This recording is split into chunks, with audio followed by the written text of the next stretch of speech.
Hello हमारे प्यारे भाई बहनों, आशा करते हैं आप सब ठीक होंगे, मन लगा के अपने एग्ज़ाम की तैयारी कर रहे होंगे। तो जैसा कि ये हिंदी टीजीटी का प्रीवियस ईयर का क्वेश्चन है यूथ कंपटीशन का, तो चलिए हम स्टार्ट करते हैं क्वेश्चन से। आज 15 क्वेश्चन से हमें करवाना है, तो चलिए हम लोग करते हैं।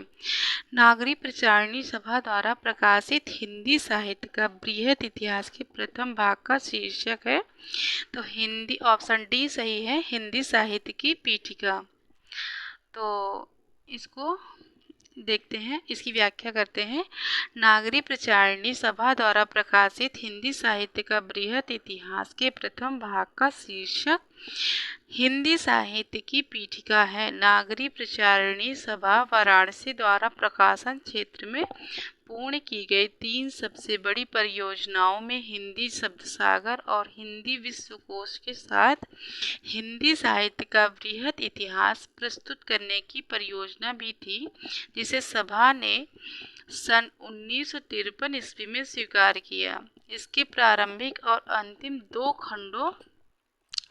खंड, पहला, दूसरा, 15वां एवं 16वां साहित्य ऐतिहासिक से संबंधित विषयों पर केंद्रित है एवं बीच के कुल 12 खंडों, तीसरे से 14वें में प्रत्यक्षता हिंदी साहित्य का इतिहास निबंध है। इसके प्रथम भाग का शीर्षक हिंदी साहित्य की पीठिका तथा द्वितीय भाग का शीर्षक हिंदी भाषा का विकास है।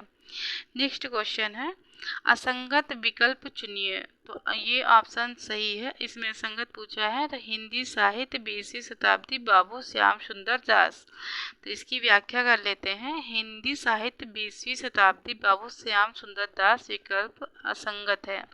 हिंदी साहित्य 20वीं शताब्दी 1942 ईस्वी में प्रकाशित आचार्य नंद दुलारे वाजपेयी की कृति है।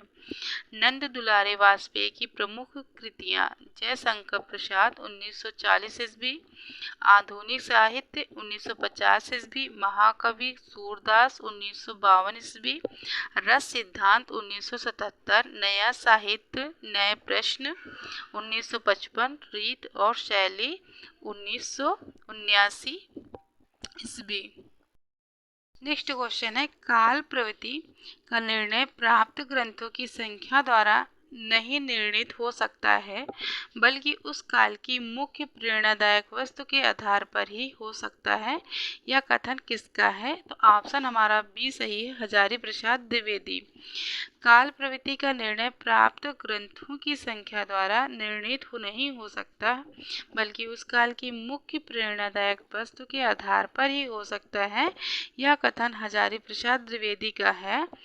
आचार्य रामचंद्र शुक्ल के अनुसार जिस काल विभाग के भीतर किसी विशेष ढंग की रचनाओं की प्रचुरता दिखाई पड़ी है, वह एक अलग काल माना गया है और उनका नामकरण उनकी रचनाओं के स्वरूप के अनुसार किया गया है। काल विभाजन साहित्यिक प्रवृत्तियों की समानता के आधार पर होना चाहिए। कालों का नामकरण यथासंभव मूल चेतना प्रधान प्रवृत्ति को आधार बनाकर करना चाहिए।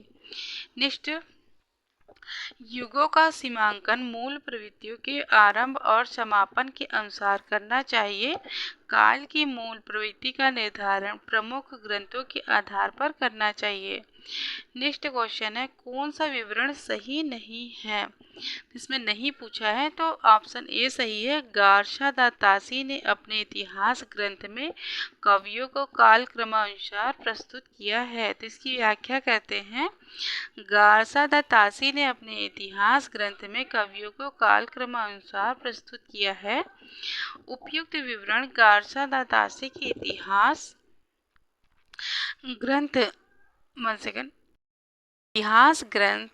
ग्रंथ इस्तवार दला लिटरेचर इंदुई हिंदुस्तानी के संबंध में सही नहीं है। गार्शा दातासी के ग्रंथ को उर्दू, हिंदी अथवा हिंदुस्तानी साहित्य का सर्वप्रथम इतिहास ग्रंथ माना जाता है। इसका पहला संस्करण 2 भागों में सन 1839 ईस्वी में तथा 1847 ईस्वी में वर्णानुक्रम पद्धति में प्रकाशित हुआ। शिव सिंह सेंगर द्वारा रचित 1883 ईस्वी में प्रकाशित पुस्तक शिव सिंह सरोज में 838 लगभग 1000 कवियों का जीवन चरित्र तथा उनकी कविताओं के उदाहरण दिए गए हैं। नेक्स्ट क्वेश्चन है, इतिहास का इतिवृत्तात्मक लेखन सबसे प्रथम मिश्र बंधुओं के विनोद में पाया जाता है। यह उक्ति किसकी है? तो ऑप्शन है बी सही है, डॉक्टर रामकुमार वर्मा की हम व्याख्या करते हैं। इतिहास का इतिवृत्तात्मक लेखन सबसे पहले मिश्र बंधुओं के मिश्र बंधु विनोद में पाया जाता है। उपयुक्त कथन डॉक्टर रामकुमार वर्मा का है। आचार्य रामचंद्र शुक्ल ने मिश्र बंधु विनोद को बड़ा भारी कवि, वृत्त संग्रह तथा मिश्र बंधुओं श्याम बिहारी, सुखदेव बिहारी तथा गणेश बिहारी को परिश्रमी संकलनकर्ता कहा है। नेक्स्ट क्वेश्चन है, मिश्र बंधु विनोद के विषय में कौन सा विवरण सही नहीं है? इसमें नहीं पूछा गया है ऑप्शन, तो ऑप्शन होगा डी। इसके चारों भागों में लगभग 3000 कवियों का विवरण मिलता है।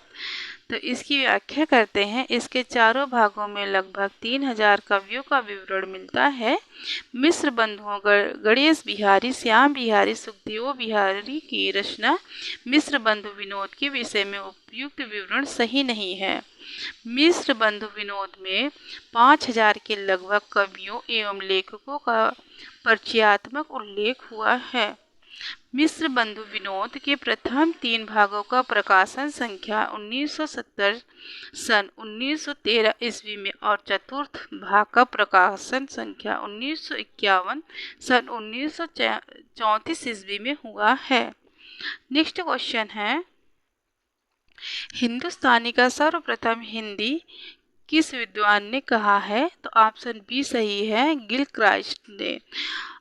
छोटी सी व्याख्या है, इसको देखते हैं। प्रश्नगत विकल्पों में हिंदुस्तानी को सर्वप्रथम हिंदी गिलक्राइस्ट ने कहा।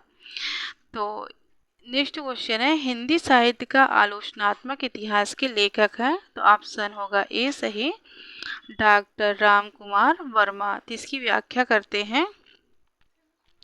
हिंदी साहित्य का आलोचनात्मक इतिहास के लेखक डॉक्टर रामकुमार वर्मा हैं। डॉक्टर रामकुमार वर्मा का जन्म 1905 ईस्वी में तथा निधन सन 1990 में हुआ था। चित्ररेखा काव्य संग्रह पर इन्हें देव पुरस्कार से सम्मानित किया गया। इन्हें हिंदी एकांकी का जनक माना जाता है। सन 1963 ईस्वी में इन्हें पद्म भूषण से सम्मानित किया गया। एकलव्य, रेशमी टाई, पृथ्वीराज की आंखें, दीपदान इनकी प्रमुख रचनाएं हैं। तो हिंदी साहित्यिक इतिहास के प्रमुख ग्रंथ डॉक्टर नलिन विलोचन शर्मा साहित्य का इतिहास दर्शन, नंद दुलारे वाजपेयी हिंदी साहित्य 20वीं शताब्दी 1942 ईस्वी, डॉक्टर गणपति चंद्र गुप्त हिंदी साहित्य का वैज्ञानिक इतिहास 1965 ईस्वी में, आचार्य रामचंद्र शुक्ल हिंदी साहित्य का इतिहास 1929 ईस्वी, हजारी प्रसाद द्विवेदी हिंदी साहित्य की भूमिका 1940 ईस्वी में। तो आज का वीडियो हम यहीं पे समाप्त करते हैं। अगर हमारा ये वीडियो आपको अच्छा लगे तो प्लीज़ इसे लाइक करिएगा, शेयर करिएगा और सब्सक्राइब भी करिएगा। और अपने सुझाव प्लीज़ कमेंट सेक्शन में बताएं हमें। तो आपसे मिलते हैं नेक्स्ट वीडियो में। तब तक के लिए धन्यवाद।